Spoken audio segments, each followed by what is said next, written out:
കൂടുതൽ വാർത്തകളും വീഡിയോകളും കാണാൻ ഈ ചാനൽ സബ്സ്ക്രൈബ് ചെയ്യുക. കൂടെ ബെൽ ബട്ടൺ അമർത്തുക. നമസ്കാരം. ഏഷ്യാനെറ്റ് ടിവിയുടെ ഈ എപ്പിസോഡിലേക്ക് എല്ലാ മന്യ പ്രേക്ഷകർക്കും സ്നേഹം നിറഞ്ഞ ഹൃദയം നിറഞ്ഞ സ്വാഗതം.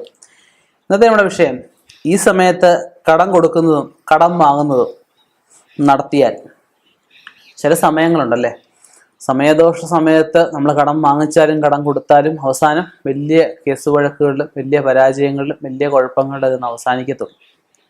അപ്പം നമുക്ക് സമയം നല്ലതാണോ എന്ന് നോക്കണം. ഒരാളുടെ കയ്യിൽ നിന്ന് കൊടുക്കാൻ എന്നെ വലിയ കടം മേടിച്ചിട്ട് കാര്യമുണ്ടോ? നമ്മുടെ മനുഷ്യന് വാക്കാണ് ഏറ്റവും വലിയ വില. വാക്കില്ലാത്ത മനുഷ്യനാണോ? ഒരിക്കലും മനുഷ്യനല്ല.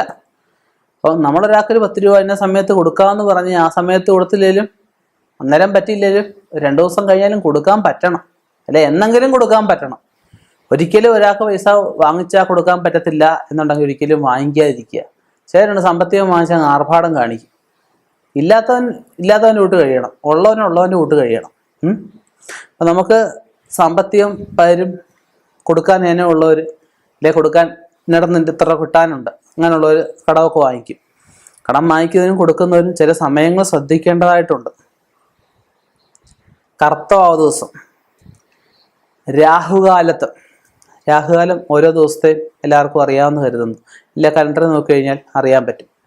ഞായറാഴ്ച 4 തൊട്ട് 6 വരെ, തിങ്കളാഴ്ച 7 തൊട്ട് 9 വരെ, ചൊവ്വാഴ്ച 3 തൊട്ട് 4:30 വരെ, ബുധനാഴ്ച 12 തൊട്ട് 1:30 വരെ, വ്യാഴാഴ്ച 1:30 തൊട്ട് 3 വരെ, വെള്ളിയാഴ്ച 10:30 തൊട്ട് 12 വരെ, ശനിയാഴ്ച 9 തൊട്ട് 10:30 വരെ. ഈ സമയങ്ങളാണ് രാഹുകാലം. ഈ രാഹുകാല സമയങ്ങളിൽ കൊടുക്കൽ വാങ്ങലുകൾ നടത്താതിരിക്കുക. അത് പ്രശ്നങ്ങൾ കലാശിക്കാനുള്ള സാധ്യതയുണ്ട്. ചൊവ്വാഴ്ച, വെള്ളിയാഴ്ച 1-ാം തീയതി ദിവസങ്ങളിൽ കഴിവതും കൊടുക്കൽ വാങ്ങലുകൾ കൈകൊണ്ട് കൊടുക്കുന്ന ഒഴിവാക്കുക. മേശപ്പുറത്ത് വെച്ച് കൊടുത്തേക്കാം, മേശപ്പുറത്തൊന്ന് അങ്ങ് എടുത്തോളാൻ പറഞ്ഞേക്കണം, വിഷയമില്ലല്ലോ. കൊടുക്കുന്നതായാലും ഈ കൊടുക്കുന്ന ആളൊരു രൂപ കൈനീട്ടം കിട്ടിയതിന് ശേഷമേ കൊടുക്കാൻ പാടുള്ളൂ. അതുപോലെ തന്നെ ശ്രദ്ധിക്കേണ്ടുന്നൊരു കാര്യമാണ്, നമ്മൾ സാമ്പത്തികം കൊടുക്കുമ്പോൾ മിക്കവരും 1 മാസത്തെ പൈസ എടുത്തിട്ടേ കൊടുക്കത്തുള്ളൂ. അത് നമ്മളങ്ങ് എടുത്തിട്ട് കൊടുക്കുകയല്ല ചെയ്യേണ്ടത്.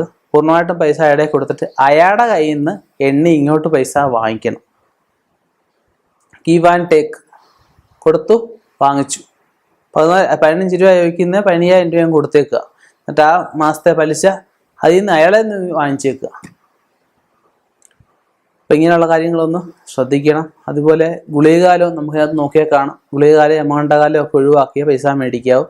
ആ സമയത്ത് നമുക്ക് മേടിക്കണമെന്നുണ്ടെങ്കിൽ ഈ പറഞ്ഞ പോലെ തന്നെ കയ്യിൽ കൊടുക്കാതിരിക്കുക. ഈ ഒരു ചെറിയ ടെക്നിക്ക് മനസ്സിലായിക്കൊണ്ട്, അല്ലെ ചെറിയൊരു നുറുങ്ങു വഴികൾ മനസ്സിലാക്കിക്കൊണ്ട് മുന്നോട്ട് പോയി കഴിഞ്ഞാൽ കൊടുക്കുന്ന ആൾക്ക് നഷ്ടം വരത്തുമില്ല, മേടിക്കുന്ന ആൾക്ക് കൊടുക്കാൻ പറ്റാതിരിക്കത്തുമില്ല. എവിടുന്നെങ്കിലും സമ്പത്യം കിട്ടും. സമ്പത്യം കൊടുക്കണമെന്ന് ആഗ്രഹമുള്ള ആൾക്ക് കൊടുക്കേണ്ട പറ്റിക്കുക എന്നുള്ളവർക്ക് എന്ത് ചെയ്തിട്ടൊരു കഥയില്ല. അപ്പം ഇനിയും ഇതുപോലെയുള്ള വ്യത്യസ്തമായ വിഷയങ്ങളുമായി കണ്ടുമുട്ടാം. നിർത്തുന്നു. നന്ദി, നമസ്കാരം.